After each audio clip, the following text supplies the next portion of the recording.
Assalamu alaikum wa rahmatullahi wa barakatuh. Bienvenue sur Révélation de l'Islam. Dans cette vidéo, nous allons ensemble explorer des enseignements précieux de l'Islam qui, Inch'Allah, renforceront votre foi et apporteront de la lumière dans votre vie. Il y a des regards que seuls les chats comprennent, des silences que seuls les lions respectent, des âmes que seuls les animaux reconnaissent. On croit que les animaux sont simples, instinctifs, mais dans les récits les plus anciens de l'islam, ils sont bien plus que cela. Ils sont les témoins invisibles de la lumière divine. Aujourd'hui, je vais te révéler une vérité oubliée. 9 animaux que le monde prend pour ordinaires, mais qui, eux, savent quand un serviteur d'Allah est proche. Ils le sentent, ils le suivent, et parfois, ils le protègent. Reste jusqu'à la fin, car peut-être que sans le savoir, tu en as déjà croisé un. Et s'il t'a regardé, ce n'était peut-être pas par hasard. Avant de continuer, un petit rappel. Abonnez-vous à la chaîne pour ne pas manquer nos prochaines vidéos. Si ce que vous voyez vous plaît, un like serait grandement apprécié et n'hésitez pas à partager vos réflexions en commentaire. Merci pour votre soutien continu. 1. Le lien invisible entre l'âme pure et la création d'Allah. Il y a des choses que nos yeux ne voient plus, que notre science ne mesure pas encore, mais que l'instinct des bêtes reconnaît sans hésitation. Quand un être humain est en paix avec son Créateur, lorsqu'il marche humblement sur terre avec une lumière intérieure invisible, les animaux s'arrêtent, ils écoutent, ils ressentent, pas avec des mots, pas avec la raison, mais avec une sensibilité oubliée qui provient de la fitra, la nature originelle que chaque créature porte au plus profond d'elle-même, un fragment du souffle divin. Le Coran l'affirme avec une clarté bouleversante dans la sourate Al-An'am, verset 38. Il n'est pas de bête sur terre, ni d'oiseau volant de ses ailes, qui ne forment des communautés comme vous. Ces paroles révèlent que les animaux ne sont pas de simples formes de vie primitive. Ils ont leur organisation, leur langage, leur perception, et parfois une proximité silencieuse avec le monde de l'invisible. Ils forment des nations, des peuples, des sociétés parallèles, unis par un instinct divin qui ne s'est jamais brouillé. Tu veux un exemple réel? L'histoire est authentique et profondément touchante. Un vieil homme pieux vivait seul dans les montagnes du Maghreb.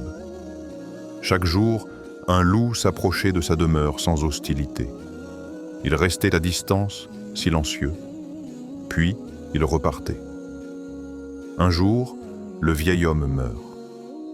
Pendant des semaines, le loup vient au même endroit, s'assied là où l'homme priait, puis disparaît dans la nuit. Qui lui a dit que cet homme était un serviteur d'Allah? Quelle mémoire céleste a été imprimée dans ses instincts? Peut-être que cette bête savait ce que beaucoup d'humains ignorent. Il existe des âmes que même les fauves respectent. Laisse-moi t'inviter à une scène. Ferme les yeux un instant et imagine cela. Un désert brûlant. Le silence. Un homme marche sans rien demander, sans rien chercher. Un faucon sauvage, que rien ne peut dompter, descend doucement du ciel. Il se pose sur l'avant-bras de l'homme, paisible. Pas de cri, pas de panique. Seulement un instant suspendu, un pacte invisible, une reconnaissance.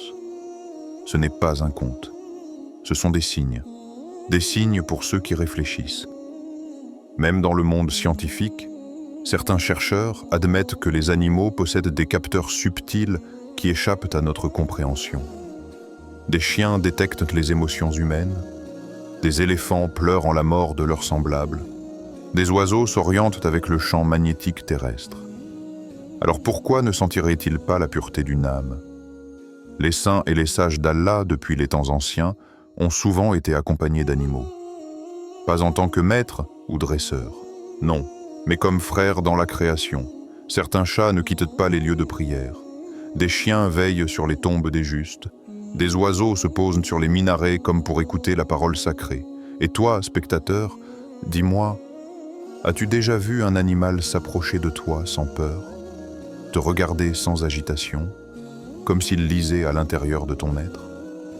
Est-ce qu'un jour tu t'es demandé, et si Allah me donnait une lumière que seuls les yeux de la nature pouvaient voir? Dans un monde où les hommes se jugent par l'apparence, peut-être que les animaux, eux, ne se trompent jamais. Ils ne voient pas le costume, ni la richesse, ni le statut. Ils sentent ce que ton cœur ne cache pas. Et parfois, ils savent. Ils savent que tu es peut-être un élu d'Allah. Dites dans la section de commentaires « Allah est grand » 2. Les chats, les gardiens silencieux des âmes pures. Dans l'univers du silence, là où les pas ne résonnent plus et où le cœur parle plus fort que les mots, il existe des créatures qui veillent. Elles ne parlent pas notre langue, ne portent pas nos habits, mais elles comprennent ce que nous avons oublié, le langage de l'âme. Parmi ces créatures discrètes, les chats occupent une place singulière. Ils marchent entre les mondes, tantôt sauvages, tantôt tendres, ils observent. Ils ne s'approchent pas de tout le monde, et quand ils le font, ce n'est jamais sans raison. Il existe une histoire que les anciens de Damas murmurent encore aux enfants sous les oliviers. On dit qu'un homme vivait seul, entre les pierres anciennes et les figuiers noueux. Il priait chaque nuit, les larmes au bord des yeux. Il n'avait ni famille, ni richesse, seulement son cœur, un cœur pur, tourné vers Allah.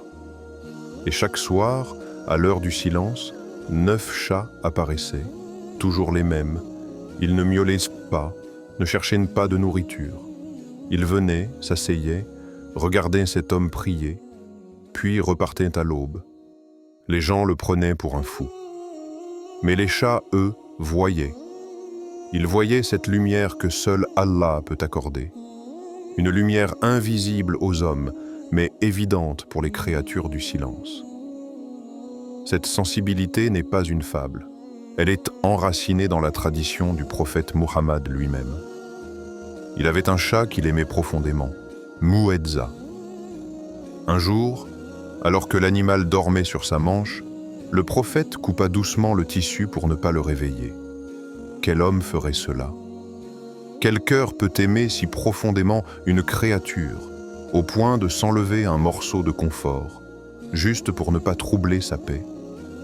Ce geste, en apparence simple, cachait une profondeur immense, un respect absolu pour la création d'Allah, et une conscience aiguë que chaque être est un témoin silencieux de notre âme. Il est rapporté dans certaines traditions populaires que le prophète aurait dit « L'amour pour les chats fait partie de la foi ». Une phrase courte mais bouleversante, car elle transforme un simple geste en acte de spiritualité. Elle relie l'amour d'un animal à la foi, à la reconnaissance de la miséricorde divine dans toutes ses formes. Les chats ne vont pas vers les âmes agitées. Ils fuient les bruits intérieurs, les regards avides, les gestes brusques. Mais ils s'installent en paix auprès de ceux dont l'ego s'est apaisé. Ils sentent l'odeur invisible de la rahma, cette miséricorde d'Allah qui émane parfois d'un simple serviteur, d'un être qui prie en secret, qui pleure dans l'ombre et dont le cœur bat au rythme du dhikr. Les soufis disent que les chats apparaissent là où le cœur devient un sanctuaire, qu'ils sont les témoins muets d'une sainteté cachée, d'un amour pour Allah que personne ne voit, sauf eux. As-tu remarqué ces chats qui te fixent dans la rue, sans bouger? As-tu déjà senti cette présence douce, silencieuse, venir s'installer près de toi sans raison? Et si ce n'était pas toi qui les avais choisis, mais eux qui avaient reconnu quelque chose en toi, alors, toi qui écoutes, à combien de chats as-tu accordé ton regard, sans comprendre qu'ils venaient peut-être observer ton âme? Ont-ils seulement cherché de la chaleur humaine? Ou ont-ils senti en toi une lumière divine que même les hommes n'ont pas su voir? 3. Le lion et l'homme de Dieu. quand les rois de la jungle s'inclinent. Il y a des récits qui traversent les âges sans jamais perdre leur souffle. Des histoires si puissantes qu'elles semblent résonner dans les eaux de la terre. Celle-ci commence dans le désert, là où le sable avale les pas et où seuls les cœurs les plus résistants peuvent y survivre. Un homme marchait seul, très loin des villes, très loin des regards. Il n'était ni roi, ni savant célèbre. Il était simplement un wali, un ami d'Allah, un homme dont l'âme s'était détachée du monde pour s'attacher uniquement au Créateur. Il portait des habits simples, son visage était marqué par les jeûnes, les prières nocturnes, les silences pleins de dhikr. Rien, dans son apparence, ne laissait penser qu'il détenait une puissance. Et pourtant, alors qu'il avançait entre les montagnes arides, un rugissement déchira le silence. Un lion, majestueux, imposant. Les yeux jaunes fixés sur lui comme des flammes vivantes. Le sol semblait trembler sous ses pattes. N'importe quel homme aurait fui. Mais lui s'arrêta. Il ferma doucement les yeux. Puis, dans le souffle calme d'un homme qui ne craint que son Seigneur, il dit « Ô créature d'Allah, si je suis un ami de ton Seigneur, alors ne me fais aucun mal. » Le désert retint son souffle. Le lion aussi. Il s'avança lentement. Chaque pas semblait peser comme un battement de tonnerre. Puis, à la stupeur de ceux qui racontent encore cette scène, le roi de la jungle s'agenouilla. Il baissa la tête et posa son front sur la terre, aux pieds de cet homme oublié du monde. Ce n'était pas de la peur, ce n'était pas de la soumission, c'était de la reconnaissance. L'animal avait vu ce que les humains oublient de chercher, la lumière du cœur. Le lion, dans l'imaginaire humain, incarne la force brute, la royauté sauvage. Pourtant, face à un homme de Dieu, il devient doux comme un agneau. Pourquoi? Parce que les animaux, bien que privés de parole, sont ancrés dans la fitra, cette nature pure que leur a donnée Allah. Ils ne sont pas trompés par les apparences. Ils reconnaissent l'âme avant de voir le visage. Et lorsqu'ils croisent un cœur pur, ils ne voient pas un homme. Ils voient une lumière. Le Coran lui-même le confirme dans Sourate Al-Jathiya 45-13. Et il vous a assujetti tout ce qui est dans les cieux et sur la terre, venant de lui. Il y a en cela des signes pour des gens qui réfléchissent. Ce verset n'est pas une simple promesse de domination.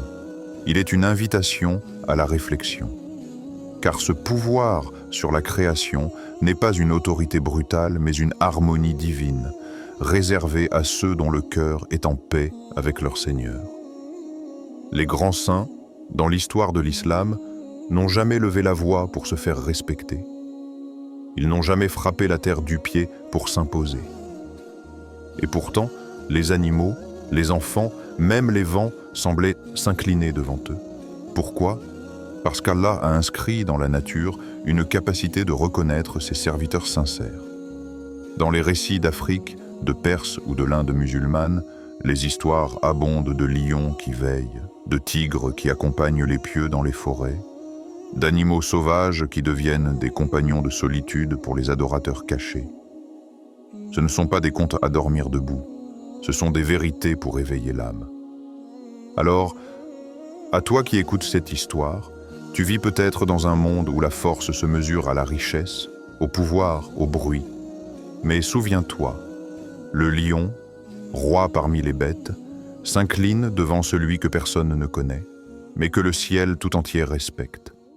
N'est-ce que pas là un miroir pour nous tous? Pourquoi jugeons-nous la valeur d'un homme à sa voiture ou à son costume, alors que même les créatures d'Allah cherchent la lumière intérieure? Avant de continuer, un petit rappel. Abonnez-vous à la chaîne pour ne pas manquer nos prochaines vidéos.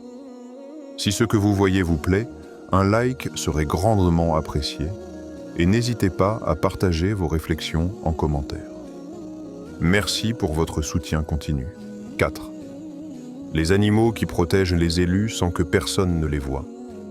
Il existe dans le monde une force silencieuse, invisible à l'œil nu, mais ressentie par ceux dont le cœur est éveillé. Elle se manifeste parfois dans les endroits les plus inattendus, à travers les créatures qu'Allah a placées sur cette terre, non seulement comme compagnons, mais parfois comme gardiens sacrés. Dans les montagnes du Maghreb, les anciens racontent qu'à certaines tombes de Aouliya, les amis d'Allah, des serpents apparaissent. Mais pas pour mordre, pas pour menacer. Ils glissent doucement autour de la pierre, comme des veilleurs. Ceux qui viennent avec de bonnes intentions ne craignent rien. Mais quiconque s'approche avec arrogance ou profanation voit son chemin mystérieusement bloqué ou se perd dans la brume. Dans les plaines d'Asie centrale, on parle d'un saint homme enterré à l'orée d'un village. À son décès, des oiseaux inconnus sont venus former un cercle au-dessus de sa tombe pendant 3 jours, sans jamais se poser ni s'éloigner. Les habitants affirment encore aujourd'hui que rien ne pousse autour de la sépulture, sauf une herbe douce, intacte, que ni la sécheresse ni le vent ne flétrissent. Et dans les vallées reculées du Yémen, on murmure l'histoire d'un jeune homme, pauvre et sans défense, mais riche de foi. Il priait chaque nuit, seul, sur une colline oubliée. Un soir, alors qu'il rentrait chez lui, une meute de chiens enragés surgit. Il ne courut pas, il ne cria pas. Il leva les mains et récita doucement la sourate Al-Fatiha. Les chiens s'approchèrent, grondant, puis, contre toute logique, ils s'assirent.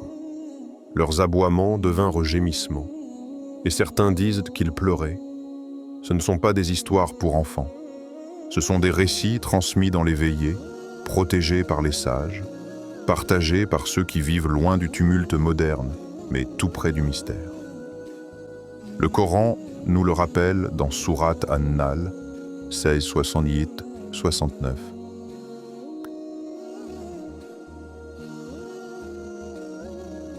Et ton Seigneur inspira l'abeille, prend des demeures dans les montagnes, les arbres et ce qu'ils construisent. De leur ventre sort une boisson de couleurs variées, dans laquelle il y a une guérison pour les gens. Ce verset n'est pas uniquement une louange à la beauté de la création. C'est une invitation à voir au-delà du visible. Allah parle à l'abeille. Il lui inspire une mission. Alors pourquoi douterait-on que d'autres créatures, dans leur silence, puissent aussi être envoyées pour servir un dessein divin? Les saints ne sont pas seuls. Même lorsqu'ils marchent dans l'ombre, la création entière les accompagne. Non pas parce qu'ils l'ordonnent, mais parce que leur lumière intérieure attire les âmes les plus pures, y compris celles que nous appelons animales. Un moineau peut voler au-dessus d'un homme pieux sans que personne ne le remarque, et pourtant, il est là, guidé. Un essaim d'abeilles peut entourer une maison sans piquet, formant une barrière invisible. Un chat peut rester sur le seuil d'une porte toute une nuit, sans jamais bouger comme s'il protégeait un trésor ou une prière. Il y a dans ces présences discrètes un amour, une connaissance cachée, une protection silencieuse. Et nous, dans notre agitation, passons à côté de ces signes. Peut-être as-tu un jour échappé à un accident sans raison. Peut-être qu'un animal a croisé ton chemin, t'a regardé intensément, puis est reparti. Peut-être que tu as eu l'impression d'être protégé, sans comprendre pourquoi. Et si, à cet instant, une créature d'Allah avait été placée près de toi, non pas par hasard, mais parce que ton cœur brillait d'une lumière que même les animaux peuvent voir? Question pour toi. Et si tu marchais, sans le savoir, dans les pas des élus? Et si derrière l'invisible, des gardiens silencieux veillaient déjà sur toi? 5. Quand la nature s'incline, le signe des oiseaux et des créatures invisibles. Il existe des âmes si pures, si proches de leur Créateur, que même la nature les reconnaît sans bruit. Le vent s'adoucit à leur passage. La terre garde leur empreinte sans jamais l'effacer. Les animaux, eux, ne se contentent pas de les observer. Ils les suivent. Un ancien récit raconte qu'un serviteur d'Allah, discret, inconnu des hommes, marchait chaque jour dans les champs. Il ne parlait presque jamais, mais chaque fois qu'il passait, une nuée d'oiseaux surgissait et le suivait jusqu'à sa destination. Certains en disaient que c'était une coïncidence, mais cela dura 20 ans. Même après sa mort, au printemps, les hirondelles reviennent, elles volent en cercle au-dessus de sa tombe, puis repartent, sans qu'on ait jamais compris pourquoi. Ce ne sont pas des légendes, ce sont des rappels, des échos du monde invisible qui nous disent que ceux qui vivent pour Allah ne sont jamais seuls. Le prophète Mohammed a dit « Celui qui s'humilie pour Allah, Allah l'élève. » Muslim, Sahih. Et lorsqu'Allah élève un serviteur, ce n'est pas à travers les honneurs mondains ou les applaudissements du monde. C'est par une lumière invisible, une lumière que seuls les cœurs purs ou les créatures les pures peuvent percevoir. Les élus d'Allah ne cherchent pas à être vus. Ils ne construisent ni palais, ni trône. Mais leur présence transforme l'espace qu'ils habitent. Le sol qu'ils foulent devient sacré. L'air autour d'eux devient plus doux. Et les animaux, eux, s'inclinent.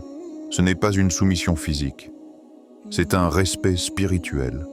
Comme si le lion reconnaissait un roi. Comme si l'abeille sentait un parfum céleste. Comme si l'oiseau cherchait à s'abriter sous une aile invisible. Les 9 animaux que nous avons évoqués ne sont pas là pour orner un récit. Ils sont des témoins silencieux, des témoins de la présence divine chez certains hommes. Chats qui ressentent la paix, chiens qui gardent sans qu'on leur demande, poissons qui approchent d'une main tendue vers le ciel, papillons qui se posent sans crainte sur des visages en prière. Le monde est rempli de signes, mais ce ne sont pas les yeux qui les voient, c'est le cœur. Et si les animaux voient ce que nous ne voyons pas, n'est-ce pas un rappel que la spiritualité authentique dépasse les mots, les gestes, les apparences? Elle est une vibration intérieure, une lumière douce qui fait taire même les fauves, qui fait chanter les oiseaux en silence, qui fait pleurer la terre de gratitude. Alors, dernière question pour toi, frère, sœur, pèlerin sur le chemin. Es-tu prête à vivre de telle manière que même les animaux sentiraient en toi un élu d'Allah? Est-ce que ta lumière est assez sincère pour que la création entière t'écoute, te respecte, en silence? Les animaux ne jugent pas les vêtements, ni la réputation, ni les likes. Ils perçoivent ce que nous avons oublié, la sincérité d'une âme, la lumière d'un cœur en paix, la présence de ce qu'Allah aime. Chats silencieux, abeilles ailées, lions majestueux, tous répondent à un appel invisible, celui de la Rahma, celui de la lumière intérieure. Alors, si les créatures d'Allah reconnaissent ces élus, es-tu prête à vivre de manière à être reconnue toi aussi? Non par les hommes, mais par la création tout entière, en silence. Avant de terminer, si cette vidéo vous a été utile et que vous souhaitez continuer à apprendre et grandir dans la foi, n'oubliez pas de vous abonner à Révélation de l'Islam et d'activer la cloche pour recevoir toutes nos nouvelles vidéos.